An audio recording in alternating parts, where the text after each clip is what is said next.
تو میں عرض کر رہا تھا کہ وہ دور آ گیا کہ آقا علیہ السلام نے فرمایا کہ پھر جب صحیح وارثان علم نہیں رہیں گے تو عامت الناس جاہلوں کو پکڑ کے سربراہ کے منصب پہ بٹھا دیں گے. آگے سنیے. فَسُئِلُوا فَأَفْتَوْا بِغَيْرِ عِلْمٍ، پھر ان سے مسئلہ پوچھا جائے گا جی اس مسئلے میں کیا حکم ہے شریعت کا، اور وہ جاہل لوگ فتویٰ دیں گے، بغیر علم کے فتویٰ دیں گے. فَضَلُّوا وَأَضَلُّوا، سو خود بھی گمراہ ہوں گے اور لوگوں کو بھی گمراہ کریں گے. یہ بات مخصوصہ پڑھنا بھی کوئی خالہ جی کا گھر نہیں ہوتا. میں نے دیکھا کہ وہ میں چیک کرتا رہا کہ بیرون کی کتابوں پر جہاں اعراب لگا ہے وہاں تو صحیح پڑھا، اور جہاں نہیں لگا وہیں غلطی ہو گئی. جہاں لکھا تھا پہلے کہ اتخذوا رؤوسا جہال، وہ سارا لکھا ہوا ہے، لیکن جس وقت آیا افتو تو اس کو افتو پڑھ لیا. افتو تو افتو. تو میں عرض کر رہا تھا کہ وہ دور آ گیا کہ آقا علیہ السلام نے فرمایا کہ پھر جب صحیح وارثان علم نہیں رہیں گے تو عامت الناس جاہلوں کو پکڑ کے سربراہ کے منصب پہ بٹھا دیں گے. آگے سنیے. فَسُئِلُوا فَأَفْتَوْا بِغَيْرِ عِلْمٍ، سنیے. فَسُئِلُوا فَأَفْتَوْا بِغَيْرِ عِلْمٍ، سنیے. فَسُئِلُوا فَأَفْتَوْا بِغَيْرِ عِلْمٍ، پھر ان سے مسئلہ پوچھا جائے گا جی اس مسئلے میں کیا حکم ہے شریعت کا، اور وہ جاہل لوگ فتویٰ دیں گے، بغیر علم کے فتویٰ دیں گے. فَضَلُّوا وَأَضَلُّوا، سو خود بھی گمراہ ہوں گے اور لوگوں کو بھی گمراہ کریں گے.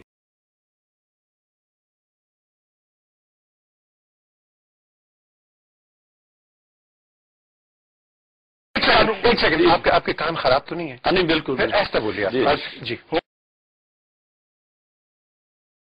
کان خراب تو نہیں ہے؟ نہیں بالکل. ایسا بولیے جی.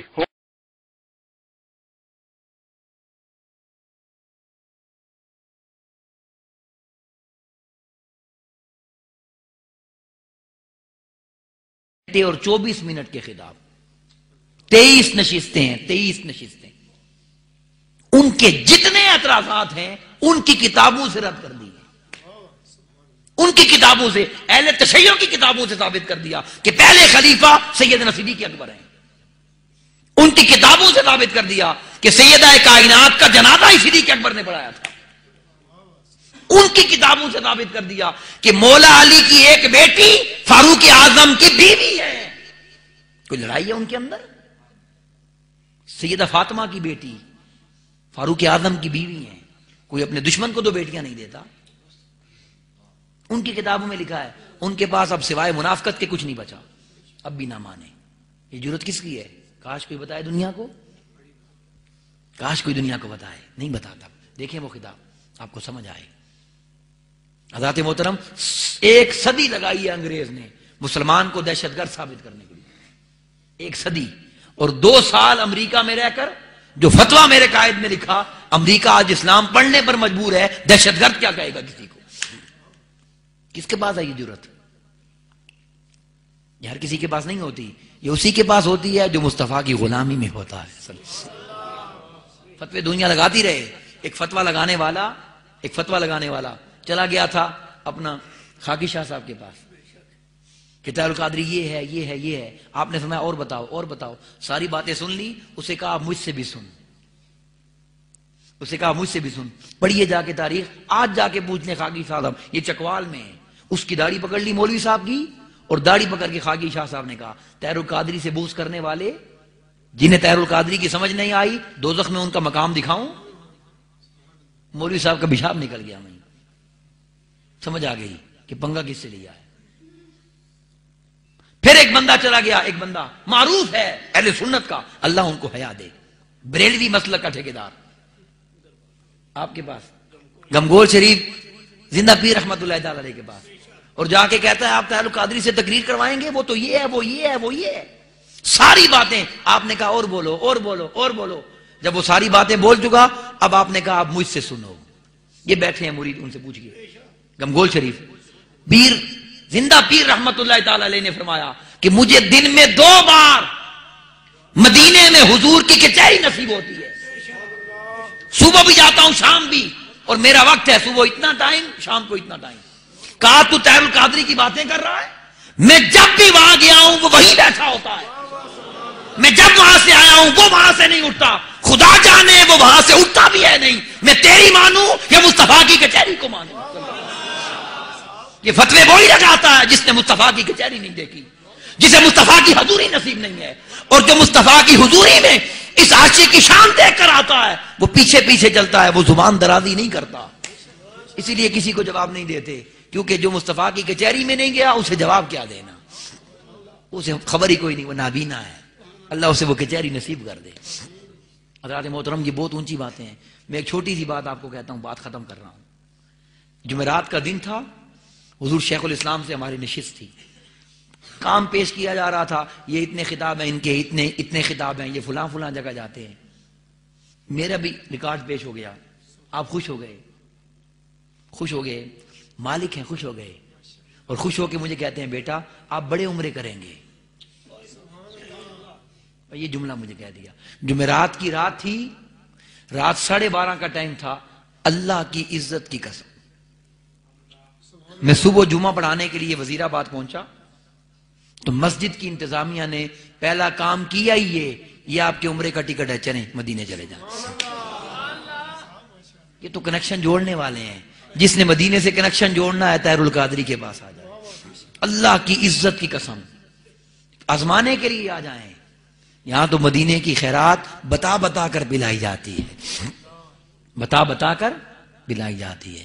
فتوے سے نہ ڈرا کریں. امام اعظم رحمت اللہ تعالی علیہ، آج آپ امام اعظم کہتے ہیں نا، اس وقت کے لوگوں نے نہیں مانا تھا، ان کا جنازہ بھی جیل سے اٹھا تھا. آج امام اعظم بن گئے ہیں.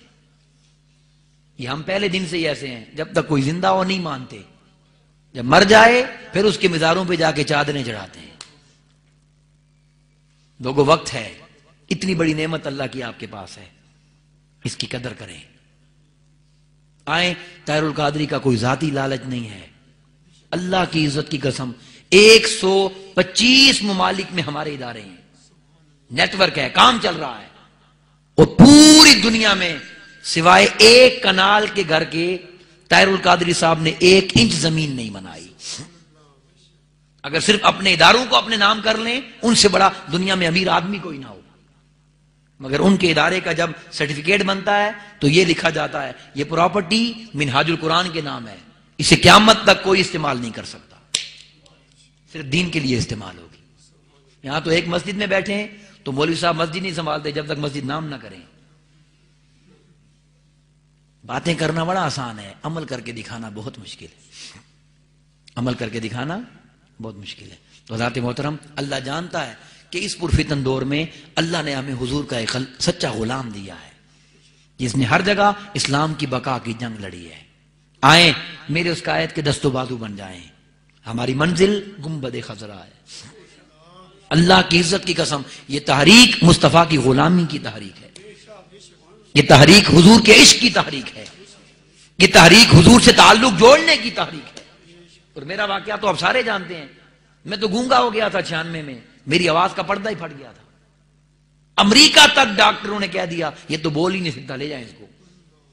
96 ایک ملاقات ہوئی طاہر القادری صاحب کے ساتھ، پانی کی بوتل اٹھائی ہوئی تھی میں نے. ابو جی بول رہے تھے، میں تو بول نہیں سکتا تھا، 3 مہینے بول نہیں سکا. اس پہ دم کر دیں، یہ بچہ بیمار ہو گیا. ڈاکٹروں نے علاج کر دیا، کوئی دم نہیں کیا. مرد کلندر کی نگاہ ہی کافی ہے. مجھ سے بوتل لے لی اور مجھے کہتے ہیں بیٹا منہ کھولو.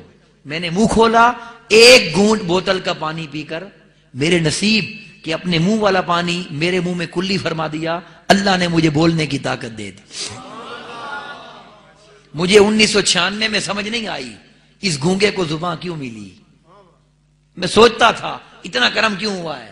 آج سمجھ آئی ہے کہ انہوں نے ڈیوٹی یہ لگا دی ہے کہ جب تک زندہ ہے مصطفیٰ کی عظمت کے گن گاتا چلا جا. جب تک زندہ ہے میرے محبوب کی شان بیان کرتا جا.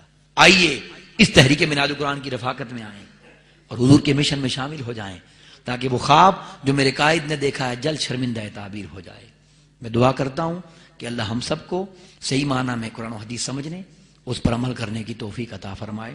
میری کوئی بات اگر آپ کو اچھی لگی تو اللہ جانتا ہے یہ سب کمال، یہ سب خیرات اور یہ سب عطا میرے استاد محترم حضور شیخ الاسلام ڈاکٹر محمد طاہر القادری مدد اللہ العالی کے پیارے جوڑوں کی خیرات ہے، اور اگر کوئی کمی رہ گئی تو سب نالائقی اس بندہ ناچیز کی ہے۔ وما علینا الا البلاغ المبین۔